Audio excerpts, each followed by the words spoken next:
All right, we're back with our next edition of the Horseman's Voice. Wow, that was an emotional one last week. Shout out to Roger Houston, the voice. We got to get this guy in the Guinness Book of World Records. But we've got another amazing interview for this edition. A global correspondent based out of the Northeast region near the Atlantic. Heather, are you there? I'm here, and there's nothing like having to follow Roger Houston. I love him, but he is a hard act to follow. Well, you know, you're a multi-generational horsewoman. In this edition, we're basically not throwing the guys to the side, but we're going to start showing people internationally a different side of the business with women. We've got 3 exclusive interviews, and you're the first of the 3, and we want to go with you because you've got that horsewoman/media angle in the business. I mean, how did you first start out, you know, as a family, as a youngster, and what generation are you? I'm third generational, and my all-time favorite story, which a lot of people may have heard it, but they're going to have to hear it again, is in the 1950s, my grandparents, Elmer and Helen Looney, went to the bank. They took out all of their savings. It was $350, and they bought a horse. It was actually a free-legged pacer, Reggie Scott, and he ended up being an open pacer at up at I believe, well, it was in New York. I believe it was up at Yonkers, probably even Roosevelt. Anyway, so that was where it started. It started with them taking the chance and like taking a leap of faith. And 3 generations later, you know, here I am. Wow. Obviously, a lot of people also know my mom is Joanne Looney King. She is the first woman ever to win a race at the Meadowlands. And she was a real trailblazer for women in the sport. And so, and one of my role models also. I've never driven. I have trained, but it's not been, you know, for quite some time since I've actually been in the barn, like, regularly, because I've got a couple kids and a couple jobs and side hustles, and I live a busy, incredibly blessed life. But yeah, like my mom, she drove. My sister, Susan Looney, drove. I have not done that. So I'm going to stick with staying in the barn. That's where I'm comfortable, not behind the starting gate. So, you know, starting with the barn, can you tell us, like, I guess, what your earliest memory was? I mean, a lot of us don't get the opportunity like yourself to literally be born and come into that shed row and be around the horses literally since you're a newborn. I mean, what was your earliest memory of horses, I guess, in general?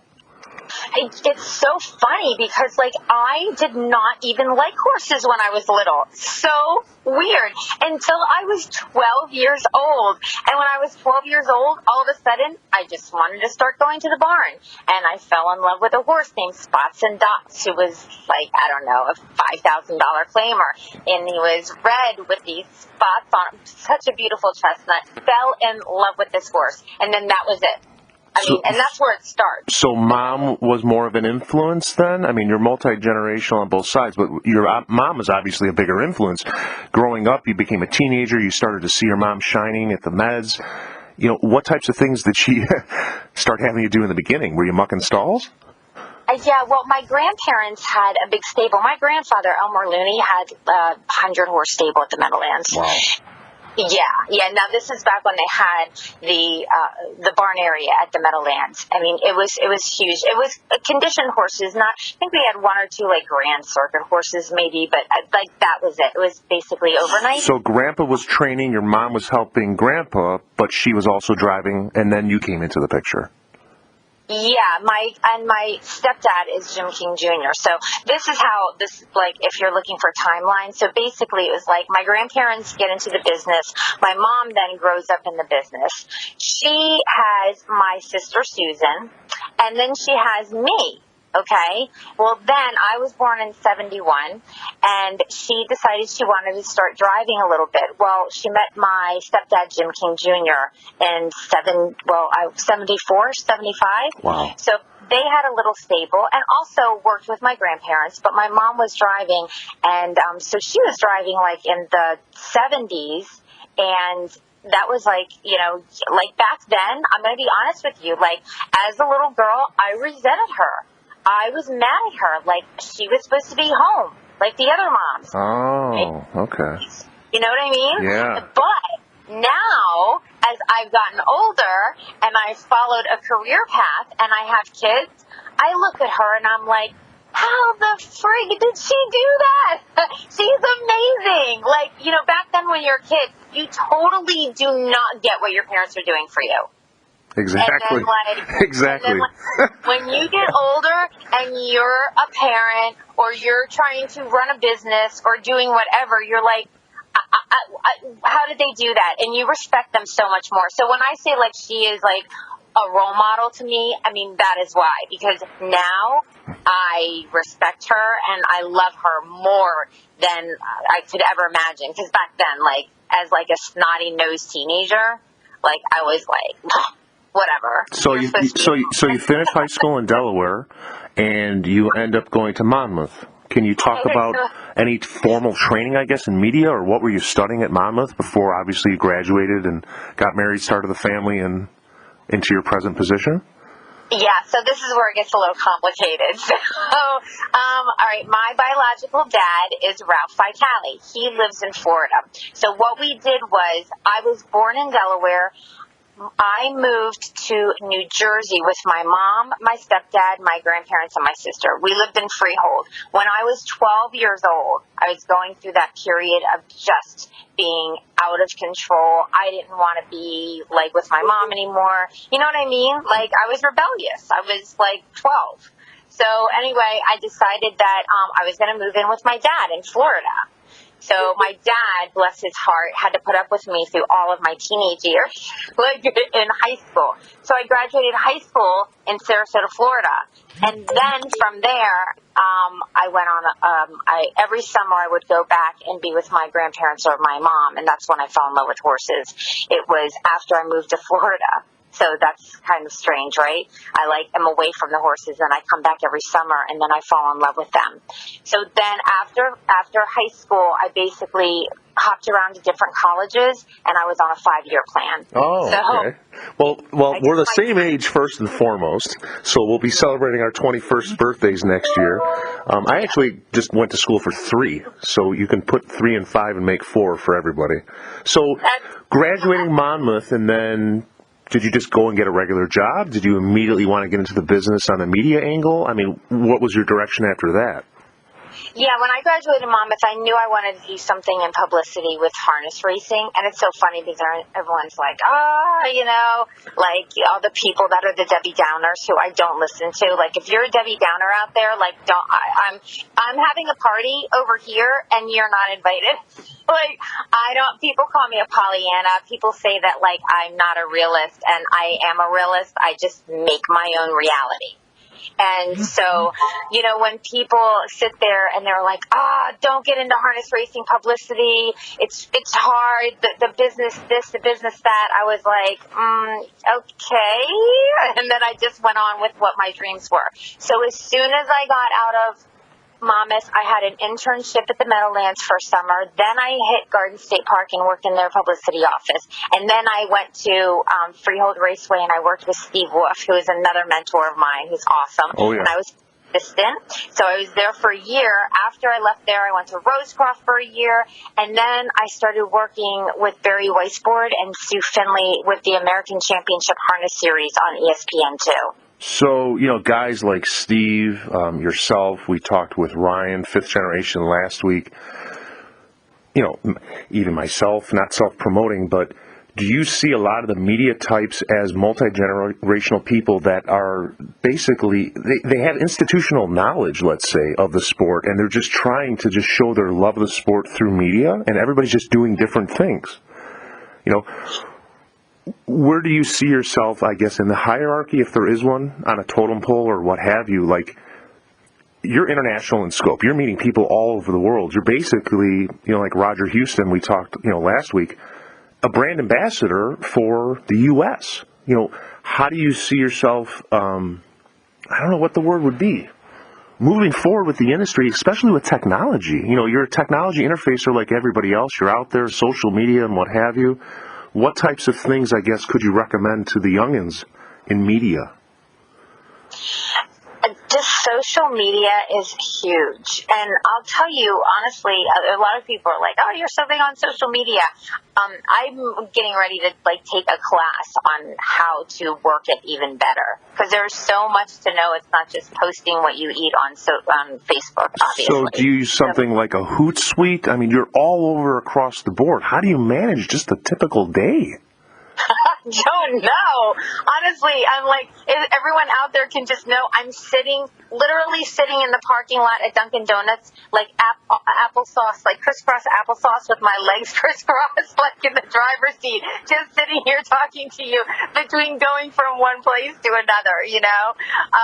So I manage it. I'm home. Like right now, my 13-year-old is homeschooling, and I have a 19-year-old son. So my 13-year-old's Trey. My son, who's 19, is Wyatt. He works at the barn every day. So yeah, I've got a couple kids, and I'm managing that and a personal life and traveling and working. But you get it done. Everybody's got the same hours in the day. There's 24. So you figure it out. So one of your mentors, Steve Roth, he's obviously on a little holiday for a couple months. Things are real quiet. He's working with Harness Link and John Curtin, what have you. We have great relations with them. What other movers and shakers do you see besides Harness Link and, these other, I guess, websites that are out there just pumping information? Like, do you have any favorites, I guess, overseas that you see that nobody else sees? Oh, gosh. New Zealand and Australia do a really great job, I think, with their publicity. Whenever I'm on Twitter, I feel like that is the region that's popping up constantly. Also, Ireland and the UK, they don't have a lot of money over there that they race for, and they do a super great job as well with their social media, and they're doing it really out of the love of the sport. I mean, they're building up their business over there, but man, those people, they love harness racing, and it shows. So they're big as well. If I were telling people, where would you look as far as seeing new and interesting things on social media, I definitely, veer out of the U.S. a little bit, and you'll find some other interesting things. I always tell people, it doesn't matter where I go in the world. Okay, I've been to Australia, New Zealand, Ireland, and all over the U.S. People love horses. It is about the horses. It is the magic of the horses, and that is the thing that joins us all together. It doesn't matter where you go in the world. If you find a horse lover, there's a bond. And that's what's so incredible, because they're magic. So do you think it's just a subculture? Do you think it's something that, should be exploited in a positive way and be, I guess, branded at a different level and show people just the true beauty of the sport? Well, I think that there's different areas. I know being the betting is extremely important. That's not my forte. I'm not a really great handicapper, honestly, and I do okay, but I'm not great, and I'm not great with pools and takeouts and all that thing. But that's important, and that's what some people are here to focus on. Me, I focus on human interest. Exactly. I'm not saying that there should be one thing or another to focus on. I'm just saying that we all have our own specialties, and for me, it's human interest and showing the lighter side of things and adding some humor and some fun. Well, as we do, I don't mean to cut you off, Heather. We could probably talk for days. This is literally the first time we've talked. We're, looking forward in the industry, and, we've got plans for the spring to have numerous people around the world as correspondents. We'd like to tap back into you, obviously, in the future and get some pictures and updates on things that are going on, once we're based overseas. And is there any people you want to give a shout out? Obviously your dad, your mom, your grandfather, Steve Wolf. Is there any other people that have influenced you or have helped you through the way that you want to give a special shout out to? Well, you know what? I just want to give a special shout out to all my future ex-husbands, because without their support, I wouldn't be here. All right. Well, you heard it from Heather herself. It was a great interview, Heather. We look forward to speaking to you in the future and promoting the sport we all love. Thanks for your time. Thank you.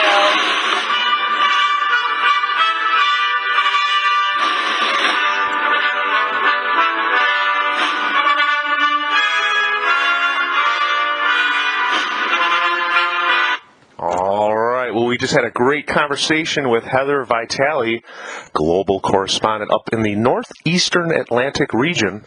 But now we have the queen herself, Amy Hollar. Amy, you there? I am here.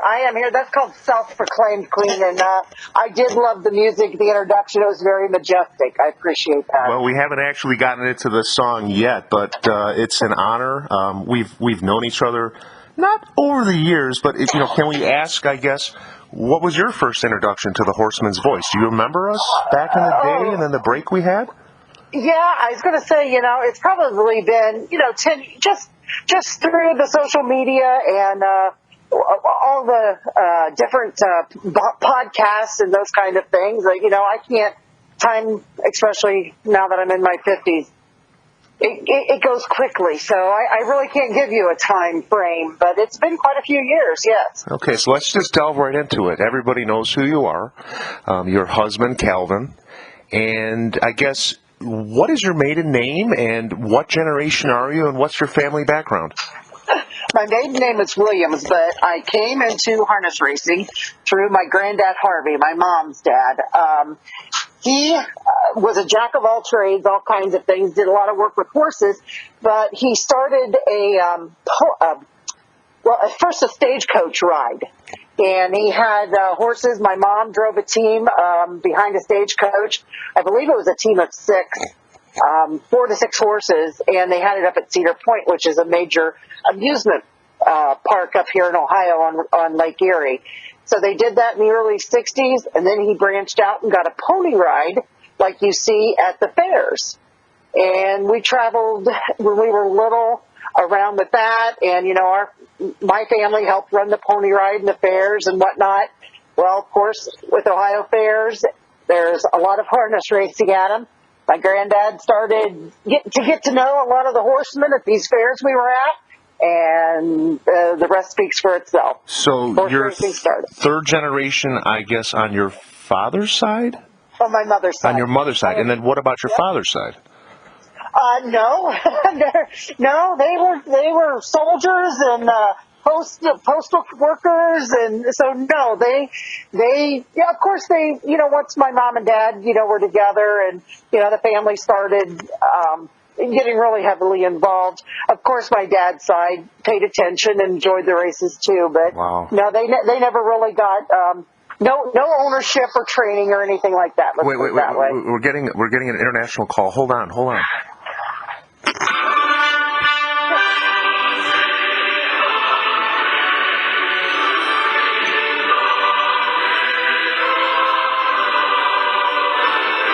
So why and how have you been doctrined as a queen in this industry? There's a lot of, I guess, regional people who have stepped up to the plate that are known, I guess, in their regions, and it's not a joke. I mean, people really, really respect you. So I guess going from third generation now to your mother and then being, I guess, groomed into the sport, educated, I guess, in journalism. What's the timeline there? I mean, college, coming out of college, meeting Cal. Well, yeah, and I was at Kent State for 3 years and getting my journalism degree. I ended up meeting him at Raceway Park. My mom was stabled there. And I met him at Raceway Park in Toledo, and he convinced me to... He would say that's a big lie, to switch schools. So I finished my degree at Toledo. About the time I was finishing up, the track rep position for the OHHA became available, and I jumped at the opportunity. I've always enjoyed being able to just to find things, just to try to help people. This is, that's not a big pat on the back or anything, but just trying to get somebody's problem and solve it. I'm often called Lucy, I need the 5-cent sign in front of me, and people come to me for some unknown reason and want to treat me like I'm their psychiatrist at times. So you're not like a real journalist in the sport, but you're using your journalism background to, I guess, aid in communication and get the word out. And like you're saying, you're more of like a firewoman, putting out fires for people in the industry.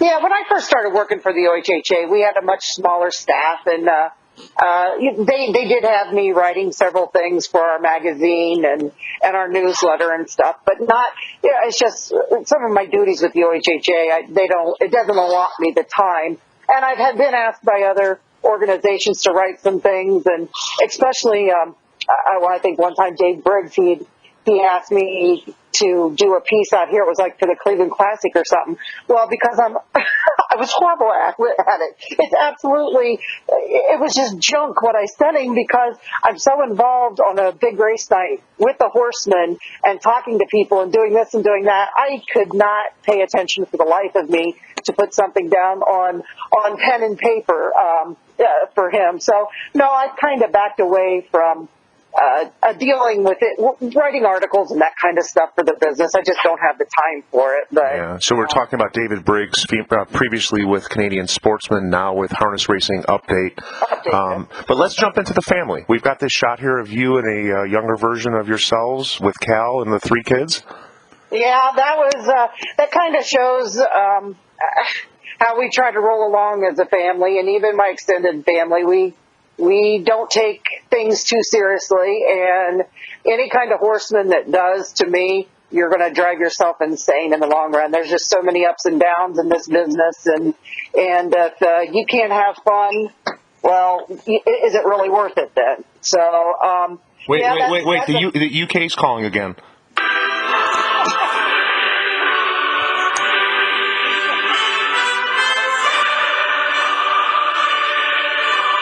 Now, social media plays a big role, I guess, in your communications. I'm a huge fan of the Crown. I just want to let you know right now, okay? Well, it all comes down to the Crown. We know that. But I got word. Is it true you're going to be a grandma? That was sprung on us on Thanksgiving. Congratulations. Well, thank you very much. Yes, our first grandchild. Our daughter has always been Tony Dale's been really, really good with kids, and she's always wanted to have her own. I guess she thinks 25, she's getting too old, but the fact that she's pregnant doesn't surprise me. That day, for her to tell me, I was, very, very surprised. Yeah. So we've got a couple more pictures here. What's the shot here of the drivers? I think we got A-Rod on the left and a couple more of the guys. That was actually the program that Ryan Macedonia did a few years ago. I can't remember what he called it. The Trot for Charity. He took off this year. Yeah, he's bringing it back in April. We talked to him last week. I guess, what was your involvement, directly with Ryan and the charities? Yeah, no, I just helped him, and I got that picture there of the guys that I've been dealing with up here at Northfield for 20 years now. So I was glad that they all, participated, and they are a group. They're their own unique individuals, but I do enjoy dealing with them and the trainers, the owners too. It's been a little hard to see owners here this past year, but I just thought that was a great picture because the guys were doing a good thing, as did many of the drivers around the country. And then we've got this nice winter circle picture that looks like Brian and Cal and a groom. Can you describe what this picture is? Yeah, that's my daughter, Tony Dale, and that was Colors of Virgin's Jugette win there about 6 years ago. That picture cracks me up. Not only was it just a proud moment for my brother-in-law, Brian Brown, to win the Jugette, but Buck and our daughter are pretty tight, and he was very proud of her, and when he ducked underneath the mare's head, I was just cracking up. That's a classic photo in our family. Wow. Is there anybody out there you want to give a special thank you or a shout out to, I guess, that's giving you a break in the industry? Anybody out there? It's basically all the horsemen. All the horsemen have helped me grow. I'm different. When I first started doing this, I was 22 years old. Wow. Now I'm 52. It's been, it's been almost 30 years, and I'm not the same person, which I don't think anybody in their 50s will say they were in their 20s, but all the horsemen they've shown patience with me, and yet I hope that I've been able to instill in them a little bit of patience when it comes to dealing with racetracks and the daily going on, and it's a competitive sport, and we are competing against each other, but we're still a very tight knit community. Yeah, and it was interesting. Heather said that in our interview just earlier. She was saying the horses bring us together. Yes, yeah, yep, very, very much so, and you know, I'm extremely proud to be part of it. You know, well, you're kind of making me a little teary-eyed right now. Thinking about it over the years. It's because there's so many people who have helped me, you know, besides my parents and my kids, that have helped make me who I am today, and I hopefully that's a better person than I was 30 years we're running ago. out of time, Amy, but you know, obviously we have to queue up with some music here.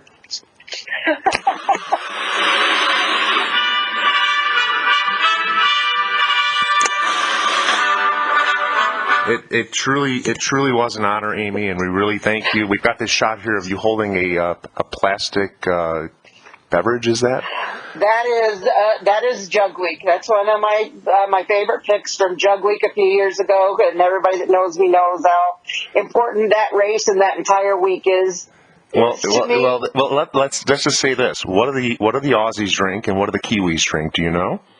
What I don't know. Foster's? I don't know. What do they drink? Foster's Lager? No, the Aussies have been known to drink their beer, and the Kiwis have been known to drink their spirits. And Dexter Dunn has been saying on social media he loves his vodka. I think Andrew said that too. I've been hearing some conversations. So next time you see the guys, cheers on you, Amy. We really appreciate your time today. Thank you. Thank you, Eric. Thank you. All right. So we're here with Katelyn Hickman, who's traveling back to her home base in the Midwest. Katelyn, are you there? Yes, I am. So you've sent numerous photographs to us to document, I guess, some of the things we're going to talk about today, and it might be a little hard for people to follow. So I guess try to reference as best you can some of the images that you sent, because obviously you're not going to disclose dietary and, I guess, proprietary information that you know. But, you know, your first experiences obviously are with animals. You're an animal trainer, I guess, by trade, Yes. currently a zookeeper, but you also are involved in nutrition. Yes. So the first question we ask everybody is, you know, when did you first hear about the Horseman's Voice? I would say back in Tennessee, I was working at Sugar Creek Carriages for a little while, and yeah. Oh, through was taping. friends. Through friends. Okay. Oh yeah. Through the network of Standardbreds and what have you. Okay. So you're currently, I guess, in the Midwest. We're not going to disclose where. You're working at a private farm on private land Yes. with animals. They're exotic. Yeah, we actually have a large variety of animals. We have a lot of agricultural animals like horses, cows, zeboids. Oh, we got everything. And then we got a whole bunch of exotic animals that I care for. So just a range of acres of the land that you're on. Are you on it, what's 50 to 70, 80 to 100, 100 to, I don't know, 200, 3 to 500? The property kind of backs up to like a river. It's just gorgeous. But yeah, I mean, there's pretty much about 100 acres worth. Okay. And then how much of the land, I guess, is consumed by, or what's, you know, I guess, utilized by you in your responsibilities with the animals that you take care of? Maybe 40, 50. So you're setting up, like, what, barricades and fences, and you know how these animals are and, like, what they can get through and what they do because you've obviously been around them for so long. Yeah. And you know how their minds work. So what is it about the training of the animals that comes into play? Like, if you know how they are trying to escape or do their thing, you know, obviously you train these things. So what do you do, I guess, in conditioning or first getting to know them? Do they have to be young? You know, It really does help when the animals are young. Like, for instance, we just brought in a water buffalo, and they didn't understand that she was going to burst through the fencing that we had. So we actually moved her over into our camel pen, and that's all steel. Not getting through that. She's been trained now. She can be haltered and walked, and she's lovely. Interesting. So talking about the camel, we've got a shot here. Is that Bob or Joe, you had This said? is Joe. Yeah, I love Joe. Joe's really nice. He's a good boy. And you have a couple shots there. You said there was a story recently about they were working, I guess, in his little hut or house that he lives in. So he tried attacking the guy that was working on it because he didn't understand what was going on. Yeah, his roof was kind of like coming down a little bit. So one of the guys who works there, he knows Joe, but you know, Joe didn't really know him. So he was trying to fix his running shed, and apparently I got called over because he was trying to kill him. But he wasn't. He was just being Joe. He was being curious, and the guy was scared. He's a big Bactrian camel. Like, he's huge. Wow. He's a big boy. Wow. It's very intimidating when he's trying to bounce up around you and, you know, get up in your face. And if you don't listen to him and you don't respond to him, he's going to start spitting on you. Like, so I went over there. I just haltered him up and started walking him. Then I pushed him, and we just hung out for a while. It was cool. So what about some of these other shots, I guess, with some of these other animals, these exotics here? Some are in cages. I guess they look like they're in shed rows or wherever they are. Indoor barns, I'm assuming, with heat, running water. Yes, absolutely. We have a lot of exotics that are from around the world, Africa and such, South America. So we definitely have to keep them indoors in an enclosure that's, you know, set up for them. And, oh, yeah, everything's pretty well kept. Interesting. So, you know, you've got some of these shots. These look like some type of a cat or something? Is this These are caracals. They're one of my favorite animals we have on the property. Oh, man, they're just so friendly. They're larger than bobcats, but they're so nice. They're just amazing. I spend time with them every day. Any of these other shots you want to delve into or just flip through them? Or I would say the first one we have looks like a unicorn. I was working at a petting zoo for a little while. Well, a couple years worth, actually. Now, that was an amazing experience. I learned a lot about horses there. And then you obviously got the shot here. This looks like it's Tennessee. Are those mules or horses? Or those are both mules, and we also had some what do we have? Belgian giraffes there too, and the percherons. That was Sugar Creek carriages. They were phenomenal. I loved being there. That was such a cool place. Yeah, that's like where we had Ryan Macedonio with the Hamiltonian Society. He's obviously based in Nashville now. You know, he was actually talking about, you know, that area and what have you, and, you know, just how beautiful it is, I guess. But you're now, I guess, further north in the Midwest, like you said. So what about diet? You know, we've got some shots here. You have a couple dishes here, and again, you don't want to disclose exactly what's in things. People can zoom in on them with their fingers and what have you, but, you know, some worms and some fruit in this one and some veggies. Do you mix the fruits and veggies? You know, is there some things you want to disclose or go into some of these in detail? Well, the thing is, you know, Eric, I don't really consider myself to be, like, an expert on the subject. I listen to the animals. I know, you know, I've studied them my whole life. I know what they need to eat, but just like humans, they're all different. They all have their own, you know, quirks, their own, you know, taste buds, and some like certain things and some don't. So are you like... Hit or miss, really. You just follow the guidelines, but you also, you know, you work with them every day. You observe what they're eating and what works for them. So you document what you're doing. So you're in the process of like documenting everything and like formulating like a recipe book, I guess? Or... Oh, absolutely, yeah. Oh, yeah. Yeah, I've got a ton of notes, and I know, like, what animals like what, and, you know, what our animals like specifically, but I love to follow a very holistic approach to everything, so there's a lot of other things that you can add to their food as well to help them with different ailments. So there could be like you know, you have you know, the shot here. These look like what, little lepers, or what are these guys? Which picture is that? I'm still trying. The little ones, these little monkeys with these black paws. Oh, we've got, little, what are those? We got the common marmosets, and we got cotton top tamarinds. Oh, that's what they are. Okay, see, if people look at these things, they just can't figure out what they are. Yeah. So do you know, let's say, like the toxic foods that would affect them, and you would know not to feed them that. Then you would know, like, the things that they would appreciate, and the things that are, like, high in sugar and fiber, and if they get sick, they need this, or they need that, and they'll eat it because they live, let's say, in this tropical environment, and that's what they're used to having. Yep. And it's also enrichment for them, too, when you do certain things for them. You know, it helps to encourage their natural behavior as well. But then, like, when one would get sick, do you refer to, you know, do you refer to books? Do you research the stuff yourself and then figure the stuff out? Do you know it? Yeah, I do try to research it as much as I can and try to do the best I can. Luckily, I do have other people in the field that I can also receive some advice from. So it's, you know, it's good to have friends and good to have people that know what they're doing as well. So let's go back to is it Joe you said, the camel? Yes. What is it? I mean, obviously there's not that many people in this country that are trained in training camels. Like, is this a specialty, do you think, that you have, or is this something that's like a niche?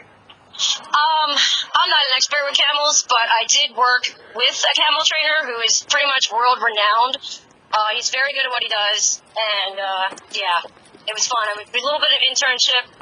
It was phenomenal. I learned so much in a short period of time. Wow. So is there any way people get in touch with you? You know, how do people get in touch with you? Obviously, you're on Facebook. What other social media do you use? I use Instagram and I use Facebook. But I guess for now, they can always reach me through the Horseman's Voice to start. Well, obviously, we're going to be publishing your video later in the week like we normally do. Is there anybody in the industry or anybody you want to give a special shout out from over the years that's maybe taught you something or just you want to say hello to? Yeah, I just want to say thanks, and I appreciate everybody who's helped me along this journey. This lovely journey we call life. It's been one hell of a ride. But I am blessed to be where I'm at now, and I just want to say thanks, Jason. But yes, thank you to everybody who's helped me. You know, it's just been a crazy time with just life and death, and you know, I've lost a lot of special people in my life, including parents, and you know, it's been yeah. Well, we It's appreciate your humbling. time, you know, and we look forward to speaking with you in the future. Maybe, you know, reach back and see what you're up to in a couple months. You know, correspond with us and see what you're up to. But it's, you know, it's interesting just the fact that you've worked with horses, you cross over and you work with other animals, specifically camels, and you're learning all these new things. And Yeah, you know, they're all special though. I mean, everybody, like, horses are just absolutely amazing. Like, they're just animal therapy. And I'm learning that camels are as well. Camels are so smart. They're clever, you know, and they're amazing animals. And all these other animals that I work with now, like, I've worked with them in the past, you know, and it's just such an honor. I just feel blessed every day. well, we appreciate your time. We're going to be wrapping up for this week's episode of the Horsewoman's Voice. We've had 3 really intense and special people on this week, and we look forward to more editions of Strictly Women and more editions of the Horseman's Voice. Look forward to next week's episode. Thank you.